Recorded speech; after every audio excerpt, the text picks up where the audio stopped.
사랑합니다. 축복합니다. 우리 함께 인사하겠습니다. 네, 사랑합니다. 축복합니다.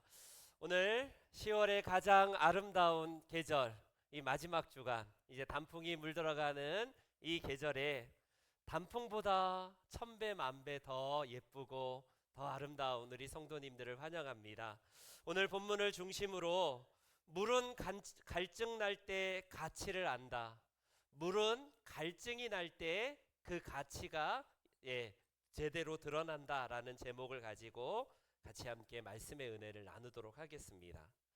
우리 사람은 아시다시피 70%가 물로 구성되어 있다라고 하죠.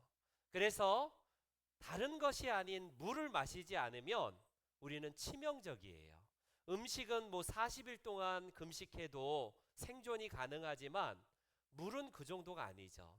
물은 날마다 우리가 마시지 않으면 건강에도 그리고 생명에도 지장이 있다라는 사실입니다. 세계보건기구 WHO에서 권장하는 하루의 물 섭취량을 2리터라고 하더라고요. 2리터면 페트병 1리터, 2리터 두 개 정도를 마셔야 된다는 건데 평균적으로 우리 한국인은 그 절반도 못 마신다고 합니다. 868.5ml. 그러니까 절반도 못 마시죠. 근데 저는 재보지는 않았지만 밥 먹고 나서 바로 물 먹거나 전후에 물을 잘 안 마셔서 아마 저는 더 적을 것 같아요. 여러분, 사람마다 물의 양이 마시는 양이 다르다라고 할 수 있지만 기본적으로 물량을 채우지 않으면 여러 가지 문제가 발생된다고 하지 않습니까? 근데 물을 연구하는 어떤 학자에 의하면요, 사람이 나이가 들어갈수록 물에 대한 갈증이, 목마름이 줄어든다라는 통계를 가지고 있습니다. 무슨 말이냐면 여름에 폭염 때에 우리 노인분들이 많이 돌아가시잖아요. 그 이유가 물론 몸의 저항력이 약한 것도 있지만 나이가 드시면 목이 마르구나, 이게 덥구나, 폭염 때문에 물을 더 찾게 되는데 물을 공급하지 못함으로 말미암아 이 노인분들이 탈수증이 발생이 되고 결과적으로 폭염에 취약하여서 돌아가시는 일이 발생되는 이유가 거기에 있답니다. 여러분, 물을 충분히 마시는 사람을 보면 물을 마실수록 더 갈증을 느끼게 되고 그래서 물을 찾게 되는 것이 자연스러운 몸의 건강을 유지하는 방법이에요. 반면에 여러분, 나이가 드시거나 물을 찾지 않는다면요, 그것에 대한 반응이 점점 늦어지고 결과적으로 건강도 굉장히 치명적이고 생명까지도 잃게 되는 것을 보게 됩니다. 그렇습니다. 이 몸의 원리를 통해서 하나님 우리에게 영의 원리를 가르쳐 주시지는 않는가 싶어요. 여러분, 우리에게 목마름이 있다는 것은 건강한 증거거든요. 물을 마셔야겠다라는 것은 내 몸이 건강하다는 증거예요. 그런데 여러분, 물을 마셔야 되는데 목마름이 전혀 없는 사람은 그 몸에 문제가 생기게 되고요, 결과적으로 이상 증세가 나타날 수밖에 없습니다. 영혼도 마찬가지예요. 주님께 기도할 때에 나는 10시간씩 기도했더니 더 기도하고 싶어, 이제로 이렇게 하지 않잖아요. 1분 기도해 놓고 지루해, 빨리 언제 끝나지? 예배, 여러분, 일주일에 한 번 드리시는 분도 많겠지만 늘 우리는요, 친구 만나고 드라마 보고 요즘 프로야구 보느라고 그런 프로야구 보면서도 3-4시간 보면서도 아무런 지루함을 못 느껴요.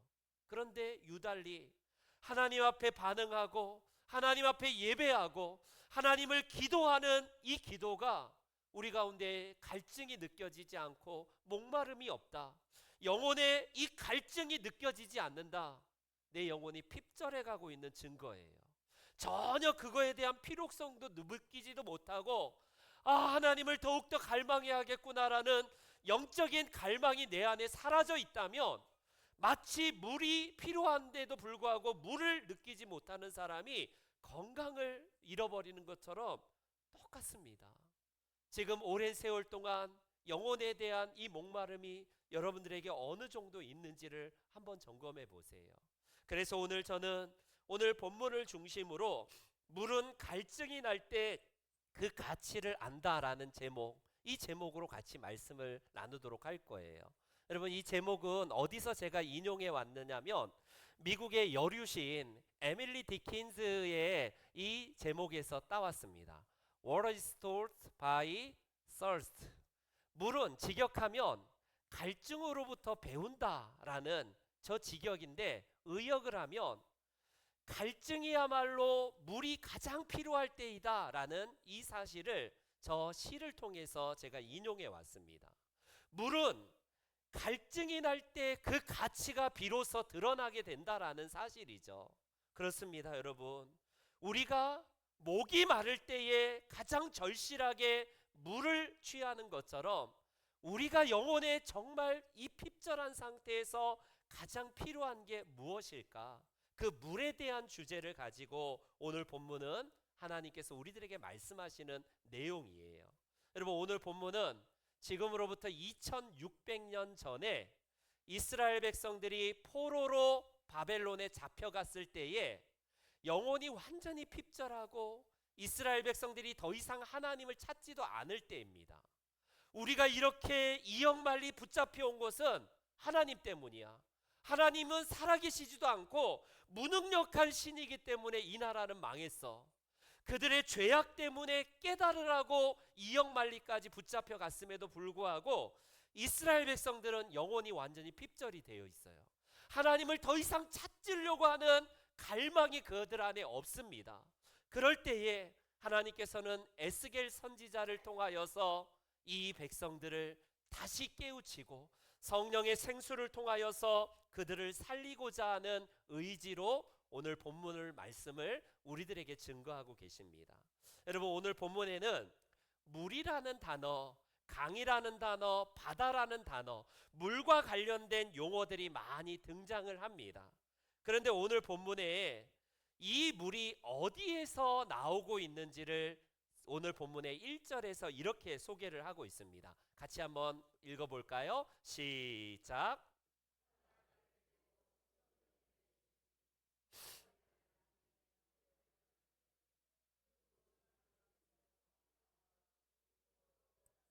성전 오른쪽 제단 남쪽으로 흘러내리더라. 아멘.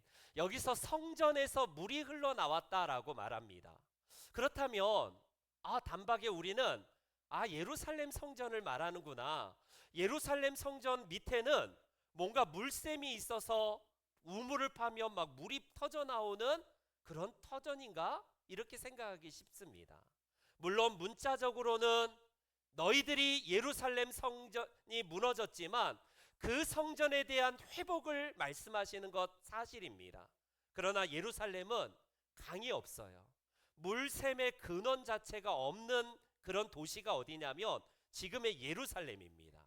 예루살렘은 해발 700m, 600m 이상의 고지대에 있기 때문에 강이 흘러갈 수 없는 그런 지형을 가지고 있어요. 그런 곳에 왜 오늘 본문에 하나님은 예루살렘 성전의 문지방에서 물이 흘러내려가고 있다라고 말씀을 하셨을까요? 거기가 샘물의 근원이고 물이 시작되는 곳이기 때문에 물이 시작되는 성전 문이 물의 시작이라는 사실을 오늘 본문은 우리들에게 이야기를 하고 있습니다. 여러분, 그러니 이 성전에서 흘러나오는 물, 이 성전이라는 곳이 어디인가를 우리가 해석한다면 오늘 본문의 의미가 더 확연하게 들어올 것 같습니다. 예수님께서 이제 600년 이후에 에스겔 선지자에게 말씀하시고 예언하신 이 예언이 드디어 예수님을 통하여서 성취가 되는 것을 우리가 볼 수 있는데, 예수님은 이 땅에 오셔서 요한복음 7장에서 이 물음에 대한 답을 하고 계세요. 한번 읽어봅시다. 시작. 성경의 이름과 같이 그 배에서 생수의 강이 흘러 나오리라. 아멘. 여러분, 성전에서 물이 흘러 내려오는데 예수님이 이 해석을 하십니다. 뭐라고요?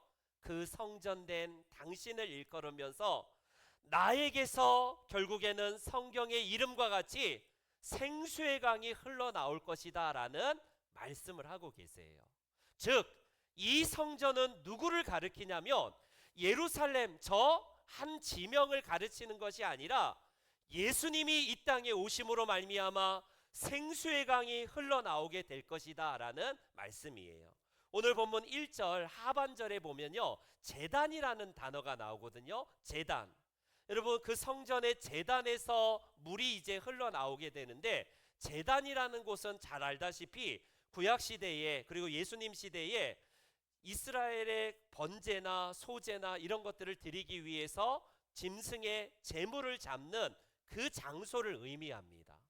여러분, 예수님으로부터 이 물이 흘러나온다라는 사실은 어떤 걸 의미하냐면, 마치 이 동물들이 희생을 당하는 제단에서 결국에는 희생제사가 치러지듯이 십자가를 통하여서 우리 모든 인류의 죄악들을 깨끗하게 씻기 위해서 예수님의 십자가에서 결국에는 이 생수의 강이 흘러나간다라는 사실, 그걸 지금 성취하기 위해서 예수님은 이 땅에 오셨다는 거예요. 이 생수의 강이 제단에서 흘러나온다. 즉 십자가의 희생을 통하여서 모든 곳에 이 희생의 강물이 흘러갈 것이다 라는 말씀입니다. 그러면 이 생수의 강은, 이 생수는 뭘 의미할까요? 예수님이 감사하게도 이것도 해석을 해주십니다. 우리 요한복음에 계속해서 이 말씀을 하고 계시는데, 나를 믿는 자는 성경의 이름과 같이 배에서 생수의 강이 흘러나온다 하는 저 생수가 뭐라고 성경에는 말하냐면 39절에 보니까 이는 하나님을 믿는 자들이 받을 성령을 가리켜 말씀하신 것이다. 생수는 먹는 생수라는 의미가 아니라 바로 예수님을 통하여서 흘러나오는 이 생수는 성령을 가리키는 말씀이다 라는 사실을 예수님께서 해석하십니다. 다시 정리해 볼게요. 여러분, 에스겔이 환상 중에 보았던 성전에서 나온 물은, 즉 앞으로 오셔서 모든 인류에게 그 배에서 생수의 강이 흘러나오게 될 것이고, 그 예수님을 통하여서 흘러나온 이 물이 즉 성령이다라는 사실을 예수님은 가르쳐주고 있습니다. 여러분, 그렇기 때문에 우리의 목마름을 누구를 통해서 우리가 해결해야 될까요? 우리가 짐승 잡고 우리가 예배 형식에 따라서 나아가면 해결이 되는 게 아니라 예수님의 십자가 앞에 날마다 서는 거예요. 그리고 예수님께서 부활을 통하여서 약속하신 성령의 충만함을 날마다 오늘도 덧입는 것이 우리들에게 필요합니다. 그럴 때의 영혼의 갈증, 목마름이 해갈이 되고 해결이 된다라는 사실이에요.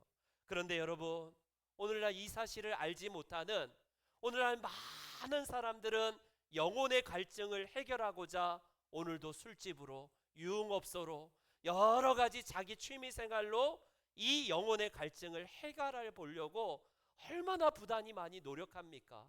그럼을 통하여서 어느 정도 락카페, 무슨 클럽 이런 데 가서 춤을 춰봐도 마음의 갈증이 해결되지 않네요. 아무리 돈을 많이 벌고 수없이 많은 이성을 만나서 성관계를 갖고 그래도 이 영혼의 핍절한 상태가 해결되지 않아요. 오늘도 마약과 도박과 수없이 많은 것들을 통해서 그것들을 접해 볼 때에 영혼의 갈증이 풀릴 줄 알았는데 그러지 못하는 모습을 얼마나 많이 봅니까? 이처럼 풍성한 시대에 사람들은 이제 한국도 도박과 마약이 이제는 일반 서민들에게 다 퍼진 상태라고 하지 않습니까? 러시아의 대문호 도스토예프스키가 이런 말을 하더라고요. 왜 사람들이 도박을 할까? 도박의 목적이 돈일까? 이거에 대한 이야기를 한 적이 있습니다. 만약에 사람들의 도박이 목적이 돈이라면, 만약에 돈을 따서 일확천금을 딱 얻은 사람이 또 도박장으로 가는 이유를 해석을 안 된대요. 그러면서 그가 한 말이 뭐냐면, 결론이 사람들이 도박을 하는 이유는요, 돈이 목적이 아니라 영혼의 깊은 목마름 때문이다 라고 그는 다소 성경적인 해석을 하고 있습니다. 여러분, 그렇습니다. 사람들이 왜 도박이나 아니면 무슨 이런 우리 그런 이런 그 중독증에 빠지는 이유가 뭐예요? 사람들의 마음이 하나님으로 채워야 되고 성령으로 채워야 되는데 그게 채워지지 않으면 엉뚱한 데 가서 우물 파는 거예요. 그래서 계속 영혼의 핍절한 상태를, 이 허한 마음들을 자꾸 채우려고 해서 이성도 만나보고 술도 마셔보고 수없이 많은 것들을 취해보지만 그걸로 해결되지 않습니다. 여러분, 술이 만약에 우리의 영혼의 핍절한 상태를 해결한다면 술집은 다 없어졌어야 될 거예요. 그런데 술집은 더 성황 중에 있고요, 더 많이 생겨나고 있습니다. 여러분, 만약에 사람들이 유흥업소에 가서 뭔가 영혼의 이 핍절함, 갈증이 해결됐다면 유흥업소는 다 없어졌어야 돼요. 왜냐하면 이렇게 많은데도 가면서도 사람들은 핍절한 상태에 이 해결이 되지 않는 걸 보지 않습니까? 그렇습니다. 점장이를 찾아가고 댄스장에 찾아가고 술집에 가서 술을 마셔보고 방탕한 성적인 행위를 한다 할지라도 영혼의 갈증은 도무지 해결되지 않아요.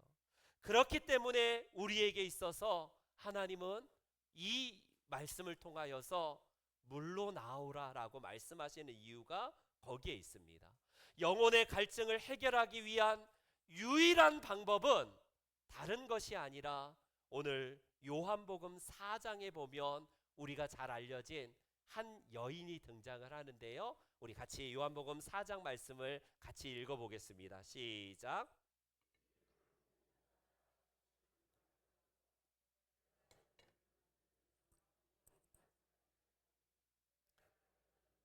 그 속에서 영생하도록 솟아나는 샘물이 되리라. 많은 물이 아니라 내가 주는 유일한 이물만이 영원히 목이 마르지 않는 유일한 생수다라는 사실을 예수님은 말씀합니다. 이 여인이 어떤 여인이에요? 얼마나 기구한 여인입니까? 5명의 남자와 살아봤어요. 물론 그 당시에는 여성들이 선택권이 없습니다. 이 남자와 살다가 남자로부터 버림받고요, 이 남자로부터 버림받고 지금 살고 있는 6번째 남자도 언제 나를 버릴지 모를 정도로 핍절한 상태, 영혼의 완전한 핍절한 상태에서 사마리아 성에서 손가락질 받는 여인이에요. 그러니 아무도 찾지 않는 그 땡볕 정오 시간에 이 우물을 찾은 이 여인에게 목마름이란 그녀의 근원적인 갈증의 문제, 본질적인 문제예요. 그 여인에게 주님은 이 물에 대한 주제로 다른 물을 먹으면 더 이상 해갈이 되지 않지만 내가 주는 물을 마셔야지만이 영원히 목마르지 않고 그 속에서 영원하도록 영생하도록 솟아나는 샘물이 될 것이다 라고 예수님께서 약속하신 겁니다. 그렇습니다, 여러분. 다른 것으로 해결이 안 돼요. 그래서 예수님은 요한복음에 계속해서 7장 37절에 보면 누구든지 목마르거든 술집에 가라, 누구든지 목마르거든 너희들 마음껏 육체를 쾌락을 행하라. 주님은 이런 말씀을 안 하세요. 누구든지 목마르거든 나에게로 와서 마셔라, 내게로 와서 마셔라. 이사야 선지자에 의하면 와서 먹되 돈 없는 자도 아무것도 없는 자도 누구나 다 오라고 주님은 우리들에게 초청을 하고 있는 모습을 볼 수 있습니다. 그렇습니다. 여러분, 우리가 영혼의 목마름이 있다는 것은 정상적이에요. 뭔가 이 핍절한 상태에서 더 주님을 만나고자 하는 갈증이 내 안에 일어나고 있다는 것은 그 사람의 영혼이 건강하다는 거예요. 그런데 이 사실을 알지 못하기 때문에 사람들은 예수께 나오지 아니하고 엉뚱한 곳에서 이 문제를 해결하려고 합니다. 세상적인 방법으로는 도무지 해결할 수 없는 이 방법, 오직 유일하신 예수 그리스도로부터, 그리고 그분이 보내신 성령을 통하여서 우리의 영혼의 갈증을 해결하여 충만한 은혜를 경험하시는 우리 성도님들 되시기를 축원합니다. 아멘. 그렇다면 이 생수를 우리는요 예수 그리스도를 통해서 마셨어요. 그 은혜를 우리는 누리고 있습니다. 그러면 어느 정도 이 생수를 필요로 할까요? 그냥 딱 찍어서 그냥 한 모금 정도만 마시면 가능할까요? 오늘 본문 우리가 3절을 한번 다시 한번 볼게요. 3절 다시 읽습니다. 시작. 동쪽으로 나아가며 천척을 측량한 후에 내게 그 물을 건너게 하시니 물이 발목에 올랐다라고 합니다. 천사를 통하여서 환상 중에 이 에스겔 선지자를 인도해 간 그 강에 이 선지자가 갔더니 물이 어느 정도 이제 차냐면 에스겔 선지자의 발목 정도에 찹니다. 아, 이 정도면 충분하구나.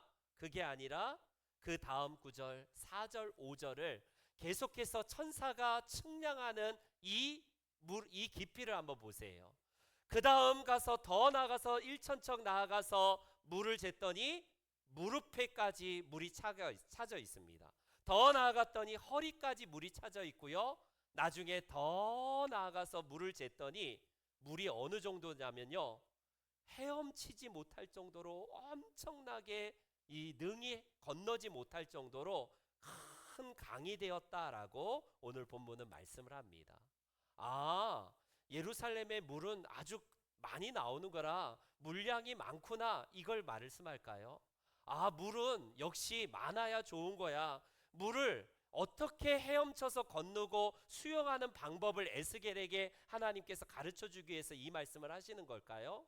에스겔아, 너 무릎에는 수영하기가 어려우니까 저 깊은 데 가서 수영법을 가르쳐 줄 테니까 너 수영을 잘하기 위해서 이렇게 해야 돼. 주님이 이 말씀하시고자 이 물의 깊이를 알려주시는 겁니까? 그게 아닙니다. 여러분, 성전에서, 즉 예수 그리스도로부터 나온 성령을 통하여서 흘러나오는 생명의 생수는 우리 가운데에 발목만 적셔서는 안 된다는 거예요. 오늘날 교회에 나와서 예수 그리스도를 믿음에도 불구하고 그냥 구원받은 것에만 만족하고 끝나는 분들이 있어요. 주님, 나 그냥 천국에만 가면 되니까 더 이상 이래라 저래라 하지 마세요. 발목 정도에 적셔지는 정도로 만족하여서 그 정도로 내 몸을 내가 제어하기 쉽잖아요. 물이 발목 정도면 뛰어다니기도 괜찮고 내 몸을 컨트롤하기에는 괜찮습니다. 근데 무릎까지 차오르면 조금 제어가 불편해도 그래도 내가 활동할 수 있을 만큼의 깊이 아닙니까?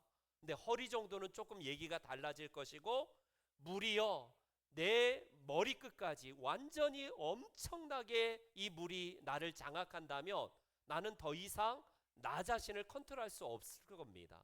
물이 나를 압도하여서 물에 흘러가는 방향으로 내가 흘러갈 수밖에 없을 거예요. 그렇습니다. 여러분, 예수 그리스도를 통하여서 우리가 구원받은 것은 구원받은 것으로 끝나는 게 아니에요. 예수님은 요한복음 10장에서 이런 말씀을 하십니다. 내가 온 것은 얘들아 너 천국에 가도록 하는 거야? 그것으로 너희들 끝나는 거야? 그게 아닙니다. 예수님은 내가 온 것은 양으로 생명을 얻은 것, 거기서 끝나는 게 아니라 더 풍성하게 얻게 하려 함이다 라고 주님은 말씀하고 계십니다. 그러니 여러분, 우리가 신앙생활할 때에 하나님으로부터 장악될 때에 발목에만 적셔지는 분들은 나 자신이 내 주인이에요. 내가 인생에 살아가는 모든 것들을 내가 컨트롤하려고 합니다. 그러나 여러분, 물이 나를 장악하면 아무것도 할 수 없이 물에 의해서 내가 떠다니는 것처럼 성령이 장악하고 하나님에 의해서 압도된 인생들은요, 주님의 그 말씀 따라서 살 수밖에 없는 구조라는 겁니다. 여러분, 어떤 글에서 읽어보니까 재밌는 글이 있어요. 한 청년이 미국으로 가기 위해서 돈을 벌기 시작합니다. 저 배, 유람선에 탈 만한 돈이 없기 때문에 악착같이 모아서 드디어 유람선을 탔어요. 문제는 유람선을 탔는데 영국에서 미국까지 대서양을 건너기 위해서는 몇 날 며칠을 걸리는데 겨우 그 돈만 가지고 표를 구해서 올라탔는데 가는 내내 완전히 쫄쫄 굶고 뭐 하나 먹을 수도 없고 침실도 얻을 수 없어서 저 구석에서 막 추위와 싸워가면서 이 미국에 가기 위해서 그렇게 하고 있습니다. 사람들은 우아하게 정말 레스토랑에서 밥을 먹고 고기를 썰고 이렇게 하면서 먹고 있는 저 모습을 보면서 부러워합니다. 아, 나도 빨리 미국에 가서 돈을 벌어야겠다, 빨리 미국에 도착하면 좋겠다라고 생각한 그를 어느 날 지나가는 사람이, 아니 청년, 자네는 왜 밥도 안 먹고 여기서 이렇게 불편하게 침실에서 잠도 안 자고 여기서 자고 있냐라고 이렇게 물어봅니다. 예, 저는 미국에 가고 싶어서 겨우 뱃상만 얻어서 이 배에 타서 그렇습니다. 저는 먹을 돈이 없고 사 먹을 돈이 없습니다. 아니 무슨 소리 하는 거니? 이 배에는 백삭시 결국에는 침실도 포함이 돼 있고 모든 식사까지도 다 제공하는 건데 그걸 지금 몰랐단 말이냐라고 이 청년에게 이야기를 합니다. 여러분, 이 청년이 얼마나 어리석은 청년이에요. 그 배에 타면 모든 것이 제공된다는 사실을 모른 채 그냥 미국에만 가는 것을 목적으로 삼았다는 이 어리석은 모습이 오늘 우리 그리스도인들에게도 해당될 수 있다는 겁니다. 나는 천국에 가면 돼. 그게 목적이야. 그게 아니라 양으로 생명을 얻게 할 뿐만 아니라 더 풍성하게 하시기 위해서 우리 주님께서 이 땅에 오셨다는 겁니다. 사랑하는 성도 여러분, 발목에 찰 정도의 은혜만 만족하지 마십시오. 이 허리나 무릎 정도에 만족하지 마시고 성령께서 나를 장악하셔서 주님이 기뻐하시는 뜻 가운데에 내 삶의 모든 것들을 맡겨서 하나님께서 나를 완전히 장악하여서 머리까지 잠기는 그런 은혜가 우리 성도님들 가운데 있기를 축복합니다. 그 은혜를 사모하여서 목마름으로 주님을 찾으시면서 주님을 갈증을 느낄 정도로 우리는 주님께 나아가야 되는 거예요. 누구든지 목마르거든 내게로 와서 마시라. 주님이 약속하고 계시지 않습니까? 사랑하는 우리 모든 성도님들이 성령의 충만함을 경험하시기를 주의 이름으로 축원합니다. 아멘. 여러분, 그렇다면 이 생수를 왜 마셔야 될까요? 왜 어떤 능력이 있기 때문에 이 생수를 마셔야 될까요? 생수는 놀라운 능력을 가지고 있어요. 우리가 나라 그 동아건설에서 1980년도에 리비아의 세계 8대 이런 기적적인 일들을 일으키는 일이 있습니다. 8대 불가사의로 불려질 만큼 엄청난 일이 일어나는데 바로 리비아의 대수로 이 관계공사예요. 여러분, 우리나라의 15배, 18배 정도의 엄청난 큰 나라인데 사막이 90% 이상이기 때문에 쓸모없는 땅이에요. 물이 부족한데 우리나라의 동아 이 건설이 들어가서 어떤 일을 벌이는지 보세요.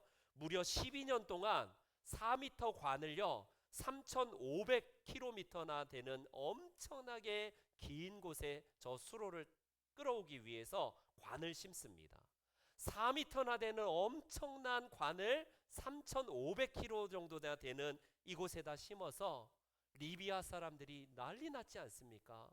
그래서 그 물이 딱 이 3,500km를 끌어와서 터졌을 때 리비아 국민들과 리비아 대통령이 난리가 났어요.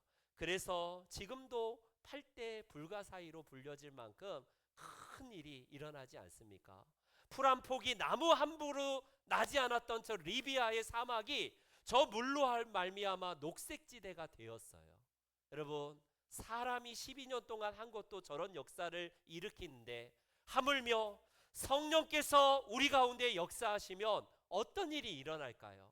오늘 본문을 다시 한번 보겠습니다. 6절과 7절을 다시 한번 볼까요? 6절 7절을 다 같이 읽습니다. 시작.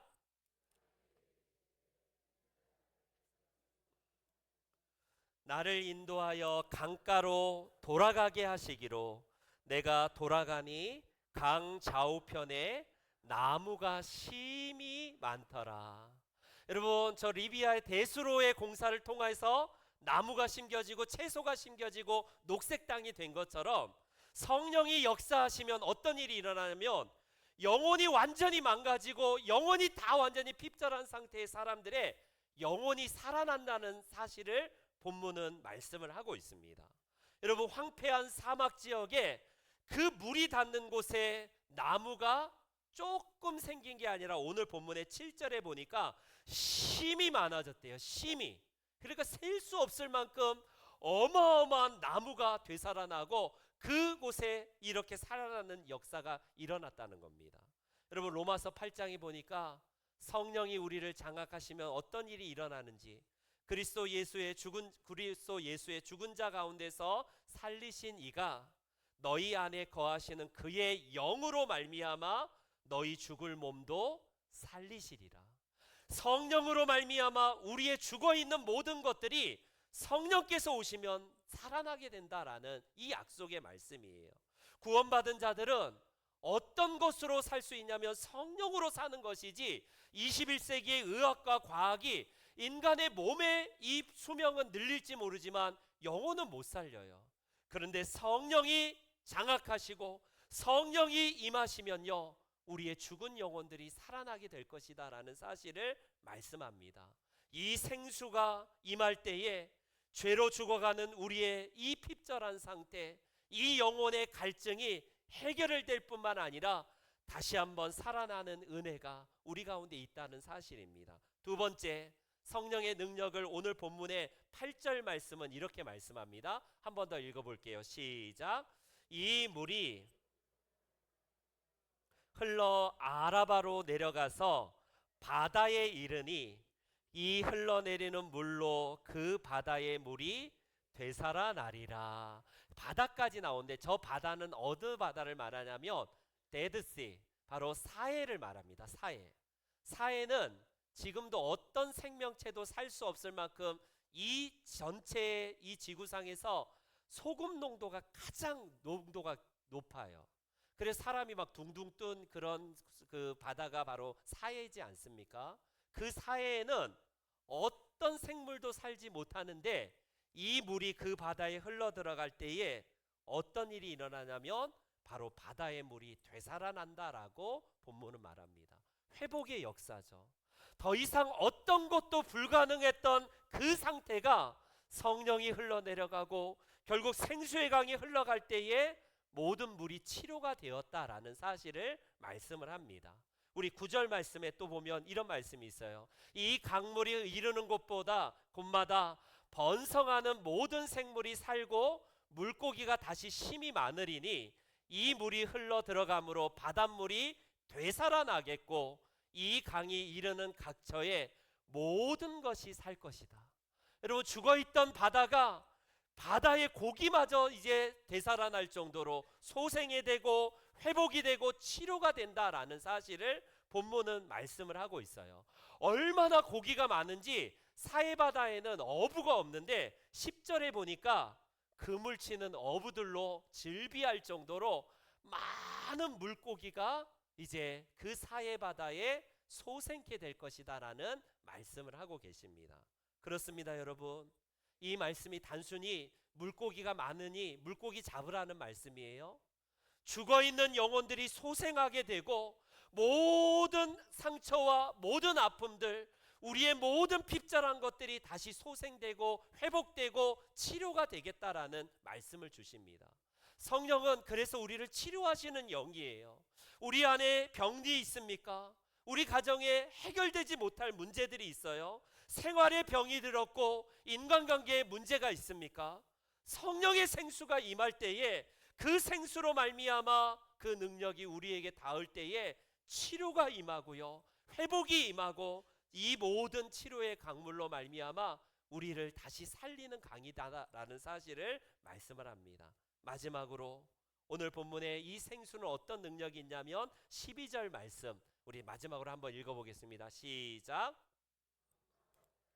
각종 먹을 과실나무가 자라서 그 잎이 시들지 아니하며 열매가 끊이지 아니하고 달마다 새 열매를 맺으리니 그 물이 성소를 통하여 나옴이라. 그 열매는 먹을만하고 그 잎사귀는 약재료가 되리라. 아멘, 아멘. 물고기뿐만 아니라 사시사철 이 양 좌우편에 어마어마한 과실수에서 과일이 계속해서 풍성하게 열린다라는 사실입니다. 그 잎사귀가 약재료가 될 정도로 모든 것의 풍성함을 오늘 본문은 약속을 합니다. 그렇습니다. 우리에게 있어서 성령은요, 단순하게 치료만뿐만 아니라 하나님 나라의 풍성함을 이 땅에 경험하게 하신다는 거예요. 어떤 이들은 그래서 발목밖에 잠기지 않은 이들은 이해가 안 가는 겁니다. 아니 왜 저 사람은 저렇게 예수 믿어도 유별나게 믿고 저렇게 믿을까? 이해가 가지 않아요. 왜요? 발목밖에 잠기지 않아서 그렇습니다. 무릎밖에 잠기지 않은 사람은 허리에 잠긴 사람의 이것을 이해하지 못해요. 그러나 성령에 장악되고 성령께서 일하게 하시는 일들을 따라서 우리가 주님 앞에 우리의 모든 걸 맡긴다면 여러분, 단순하게 치료를 넘어서 그곳에 엄청난 풍요로움과 엄청나게 하나님께서 풍성함을 허락하신다라는 사실입니다. 사랑하는 성도 여러분, 여러분들에게 있어서 무엇이 지금 필요합니까? 갈증이 느껴지고 있는지를 하나님 앞에서 물어보십시오. 갈증이 전혀 느끼지 못한다, 그런 분들은 영적 핍절 상태에 이미 들어간 상태이고 이미 고사 상태에 있는지도 모르겠습니다.